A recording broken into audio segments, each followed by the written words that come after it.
0. Shy provides constructive criticism. Alright, listen up, you rats. After I graciously released my Patreon-exclusive videos to the unwashed masses, my comment section was flooded with the galaxy brain observation that I use a text-to-speech voice. Are you mute or something? Look, I've been doing this for over a decade and have never once uttered a single fucking word. Context clues, anyone?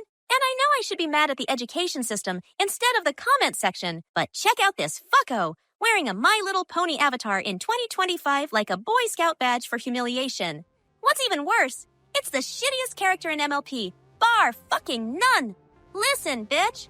If you're going to virtue signal at a disabled person for using an accessibility tool, at least have the goddamn decency to have a Pinkamena avatar at least. Now for the main event, Ork bioniks. In the hellscape of 40k, bolting bits of metal onto people is as common as you chewing your own snot.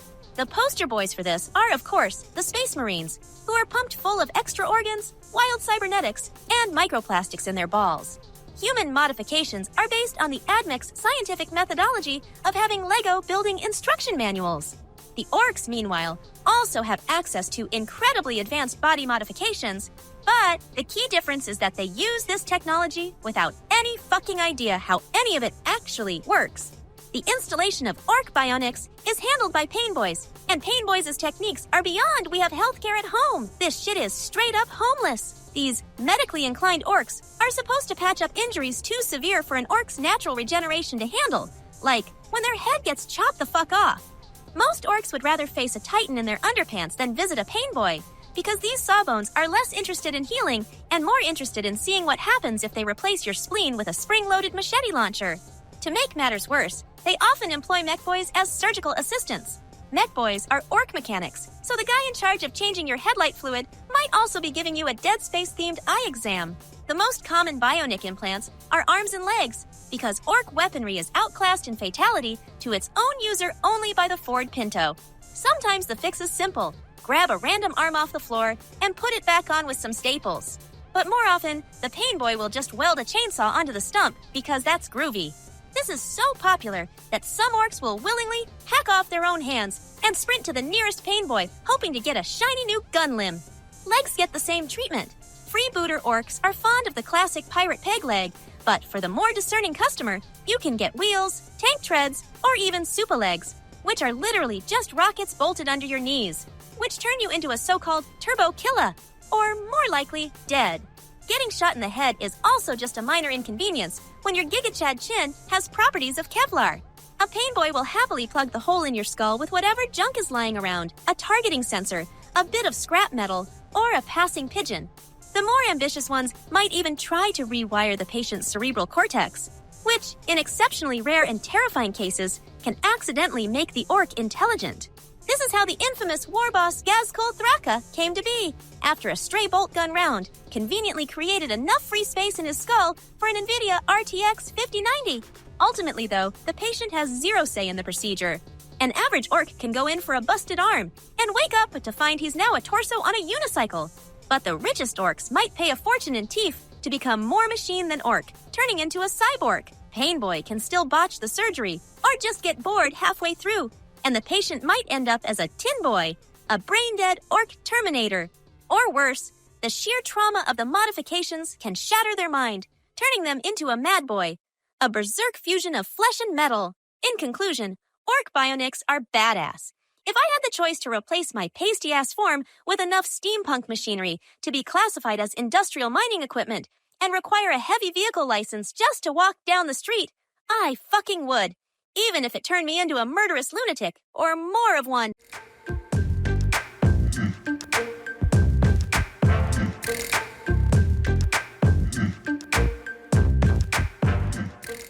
Well, let's crack on, shall we? So, you've been told the warp in Warhammer is just a cosmic cum-slum for the 4 big names in Chaos and their assorted demonic friends. Shut up about malice. Well, the universe isn't that simple, you terminally unimaginative peasant. The warp is infinite in its capacity for spitting out things that defy sanity.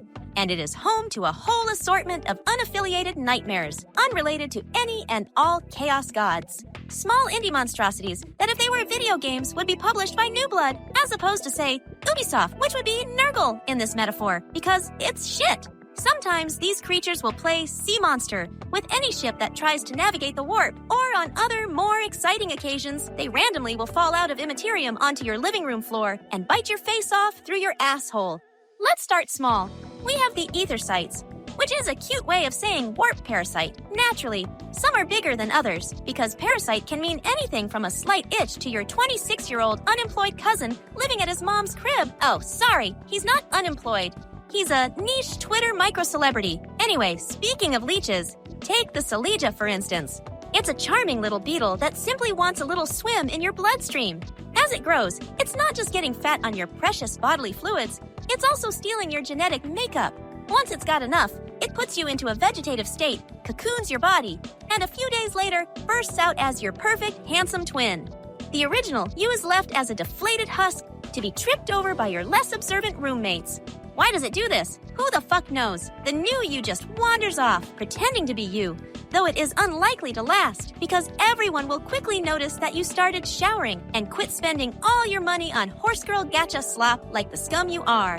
Now, for those special few who can touch the warp without their brain popping like a balloon, the psychers, those get their own special little stalkers, because exploring the immaterium with your mind is like hanging your bare ass out of the window for every passing demon to land a good. The Astral Spectres will sometimes pop out of nowhere to drain brain cells that haven't yet been consumed by the brain rot, and the Astral Hounds will hunt you down before dragging your screaming, soon-to-be disemboweled body back into the warp. On the less picky side, Ebengeists are void black monstrosities that lurk around abandoned chaos altars, and they don't have preferences whether you are a psyker or not. If you stumble by, they will latch onto you with their sharp talons and suck out your soul, leaving behind only a screaming shadow, whatever the fuck that means. Oh, and vampires are real, by the way. They're from the warp, and they're exactly the kind of poncy blood-sucking aristocrats the Twilight movies warned you about. Their natural form is a bat, imaginatively, but they can look like anyone they want. So in the world of 40K, if a dashingly handsome nobleman with suspiciously sharp teeth is paying attention to you, it's unlikely because he's a fan of Gamer Musk. He probably wants to murder you and drink your blood. The Black Templars of all people once had a run-in with a particularly powerful vampire. Their leader, Helbrecht, killed it and got a promotion. Man, Black Templars keep showing up in these episodes doing weird shit. For the wide lads, we have the Grobula. You might find it relatable, because at some point, this thing might have been birthed by mistake, likely by Tyranids. Now it's a titanic biohorror that floats through space, spitting out spore mines at passing ships and space stations. And then there are the Void Whales. They float through both real space as well as the warp, and they're big. Really, really big. Fucking huge. So big, in fact, that they have their own ecosystems. For example, Remeras, horrific two-legged vampiric critters with sucker mouths and needle teeth, reside inside their guts. So there are monsters inside of monsters, a certified Russian nesting doll of abominations all the way down, each uglier than the next and probably shitting into the previous one.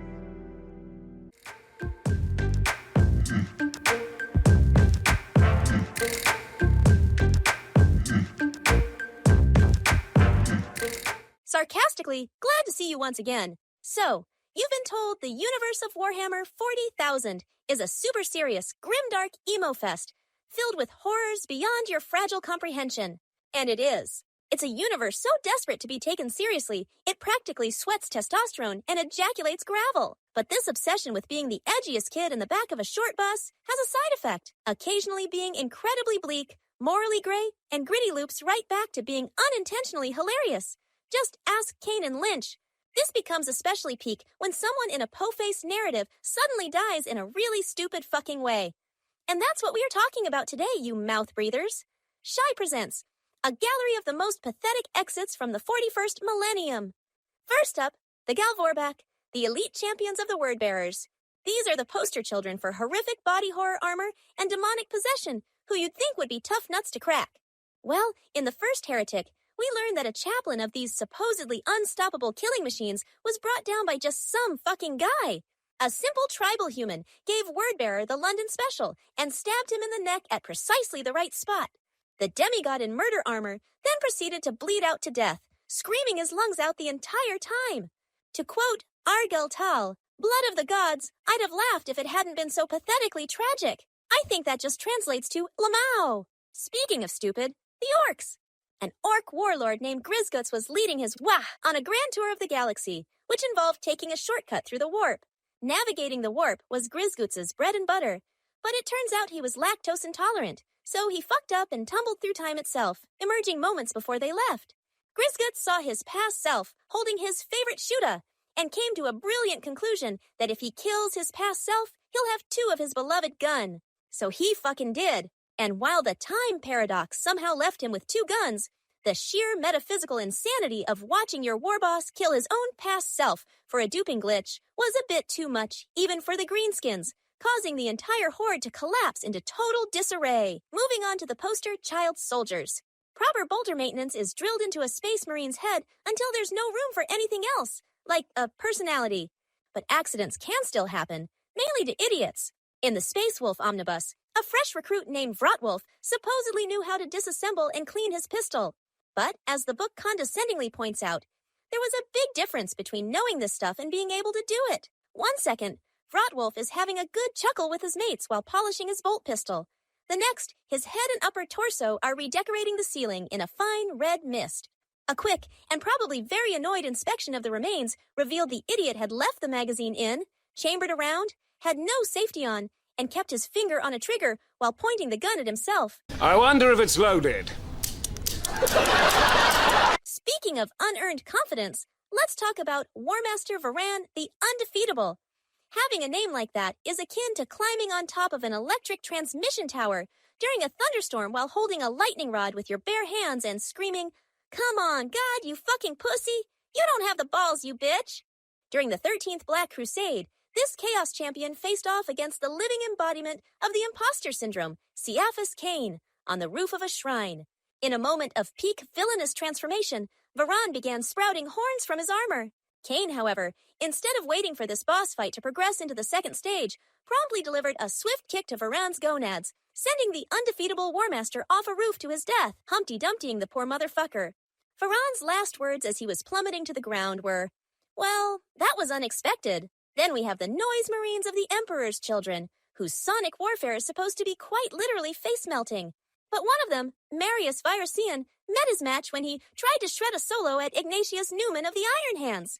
As Marius unleashed a symphony of horrors from his cacophonous instruments, Ignatius just stood there, with eyes glazed over, looking like he just saw the latest Jurassic World movie. After the crescendo of chaos, the Iron Hand leaned in and said, "What? I didn't catch that," before vaporizing Marius at point-blank range with a Volkite cannon. Unfortunately for the Noise Marine, Newman was completely deaf. As every self-respecting forklift operator knows, you don't step under the lifted load. Don't kick the bucket under the bucket. And while they are not nearly as cool as forklifts, the same rule applies to repulsor tanks of Space Marines. Don't stand under the fucking repulsor field. Unfortunately, one Iron Warrior, presumably not one of their top warpsmiths, found this out the hard way in Dark Heresy. His plan was to stick a grenade to the underside of a repulsor, World War II style. What he failed to account for were the anti-gravity plates that keep the several-ton block of metal from, falling. The tank's repulsor field slammed him into the ground with such force that it instantly turned him into a chunky fucking salsa. Doubly hilarious is that Uftak Blackhawk, an orc, almost made the same mistake in Brutal Kunnin before having a rare moment of clarity and realizing the giant floating tank might just squish him if he got under it, proving once again dat green is best. Sometimes the Lord points his mighty finger in your direction and says, "Shoot that guy." In Double Eagle, a pilot named Cordial drops a bomb that startles a flock of birds, which then fly into his plane's intake. He miraculously survives the crash landing. All fine, a close shave. But 100 pages later, he's in another dogfight. Another explosion scares another flock of birds, which smashes into his plane, killing him instantly. How much are you willing to bet those birds were Canadian geese? In Dark Hunters, Umbra Sumus, a squad of Space Marines is trudging through a jungle that's basically a naturalistic checklist of don't touch that shit, including the classic river of acid. Most of them navigated just fine, except for one brother Gad, who, as the book puts it, perished in a stupid accident on the way back. This stupid accident was him stepping on a loose pipe, which then acted like a cartoon rake, catapulting him directly into the acid bath. Were his brothers saddened by this slapstick demise? Nope, The first thing Brother Kern says while watching his battle brother melt like the Nazis in Raiders of the Lost Ark is, "Damn it, we lost the gene seed." Finally, we have the King of Petty, post-mortem revenge, Lucius the Eternal. This guy has a unique form of immortality. Whoever kills him and feels even a flicker of pride or satisfaction in the act becomes his new host, bursting open as Lucius is reborn. Usually, this means he pops out as a mighty warrior or a skilled assassin. But one time, Lucius was killed by a landmine. So who does he respawn from? The soldier who planted it? Nope. On some distant Amazon sweatshop production line, a sad little man named Tobias was having a moment of pathetic pride in his work, smiling at his contributions as he assembled landmines in a soulless manufactorum. That tiny spark of job satisfaction was all Lucius needed. Soon, poor Tobias was oozing black goo at his workstation before bursting open like a forgotten Capri Sun to reveal a fully formed Lucius the Eternal. Moral of the story? The moment you experience a flicker of personal achievement at your mind-numbing corporate cocksucking job, some douchebag in pink armor will use your spleen as a respawn point. Remember, quiet quitting could literally save your life.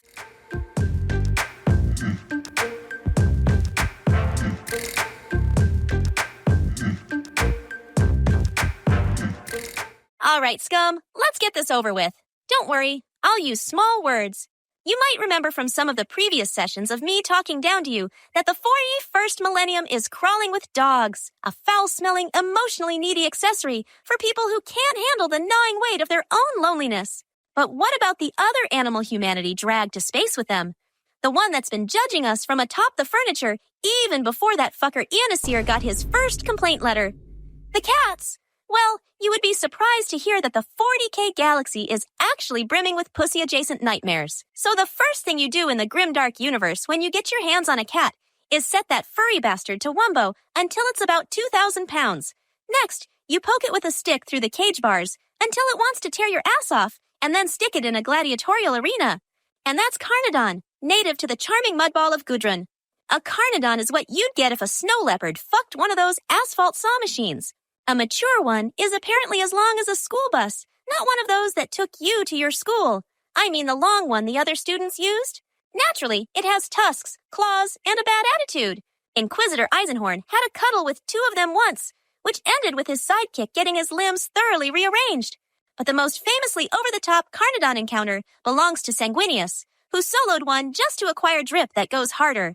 Nothing says, "I am an angel of purity and righteousness," like a dead cat draped over your shoulders. Next up, there's the Gyrinks. They are the Garfield-type little bastards with fluffy orange fur and unnervingly bright blue eyes. Gyrinks are popular as familiars, aka meowing psychic buff dispensers. See, while Gyrinx has the intelligence of an average decorative gourd, it's a psychic sponge, soaking up and focusing its owner's powers. It forms a deep, empathetic bond with its owner, which is very touching until you realize that the cat can break off that bond at any point if it decides that you are too much of an asshole, or when it figures out how to operate the can opener by itself. And since these cats are practically immortal, they get to watch you wither and die to a deafening tsunami of indifference before latching on to one of your family members like a furry, blue-eyed parasite. Rogue traders keep them as status symbols, but they're most common with Psychers and the Eldar. The Drukhari even have their own, which end up as twisted, horrifying parodies of their sadistic masters. So, as regular cats, now back to the horrors. Welcome to the planet imaginatively called Fear, a world so toxic that even the dirt will kill you. And its apex predator is, you guessed it, a cat. The Fear Cat is the size of a small horse, moves like a greased shadow, and is so poisonous that you can't even apply the long-dead meme popular among the unemployed millennials of, "Can I pet the doggo?" No, you fucking can't. Maybe you can get a fucking haircut. So with how lethal these things are to even their owners, naturally people want one. There's some unsubstantiated rumor that they're psychic, but all we know for sure is that they can smell a psyker from a mile off and will go to extraordinary lengths to maul them, which is a fair approach to handling psychers in general. The gangers of House Escher on Necromunda think these unpettable death machines are the height of fashion, starting entire gang wars just for the privilege of owning one. The Drukhari, never to be outdone in the stupidly dangerous fashion department, have figured out how to skin them and wear their toxic hides into battle, which is a status symbol roughly equivalent to an asbestos sweater. Our final exhibit is the Chimera, which isn't so much a creature as it is a Freudian nightmare that's clawed its way out of the warp. Imagine a saber-toothed tiger turned inside out, then decorated with a random assortment of eyes, bones, and spiky penises. These things are literally manifested from bad dreams, and the Beastmasters of the Dark Eldar go on some sort of shamanistic dream quests to fish them out of the immaterium. Like every other fucking thing on this list, they're great at sniffing out psychers, but they get special bonus points for being particularly effective at murdering the Sisters of Silence. And don't think you're safe just because you're not going around playing animal control in hell. Sometimes these things will just show up in real space. Packs of them have been known to just pop into reality in the middle of deep space and attack a passing void ship. Now you know about the 40K cats and how awful they are.